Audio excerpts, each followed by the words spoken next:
আসসালামু আলাইকুম। প্রবাস জীবন আজকে আমার 1 মাস 8 দিন পূর্ণ হলো আলহামদুলিল্লাহ। তো তোর ক বছর হয়েছে বিদেশে 4 বছর নি বছর 6 মাস। তো বিদেশ কেচে লাগে? হ্যাঁ আলহামদুলিল্লাহ, জোরে কস না। আলহামদুলিল্লাহ আলহামদুলিল্লাহ বুঝছেন নি। আমি মনে করেন 1 মাস 18 দিন আর জীবন তেনা তেনা তেনা সিরিয়া তেনা এই তেনা ব্যাগ তেনা হয়ে গেছে বুঝছেন নি। তো সেরা দেই পারেন বিদেশ কিরকম যায় আগে মতো বুঝছেন নি। মতো মানে হুজুর কত নাকি শিখছি বুঝছেন নি। এটা তারপরে সাদিক মানে বন্ড এইটাও শিখছি। তো কাল গাঁরে একজনে কল দি মানে কি জানি গদি খানা খাইছো নি, আরবিতে খানা খাইছো নি, এটা কি ক?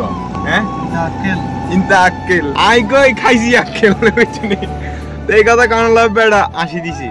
এইটা হয় নতুন নতুন বিদেশে আইছি, প্রবাসে আইছি, মানে আরব যাই হোক আরব কান্ট্রিতে আইছি বুঝছেন নি। আরবি টারবি অন শিক্ষা মেকার দিয়ে কইয়াম বুঝছেন নি। মানে এলি হালাবস্তা আর কি। আমরা গেছিলাম বাকালাত। মনে করেন যে আমি খুব বিপদের মধ্যে আসছিলাম, তো এইতে না থাকলে মনে করেন না যে বিপদ আর বাড়তো বুঝছেন নি। তো এখন যাই হোক আল্লাহ হাফেজ, ভালো থাকবেন ব্যাগে।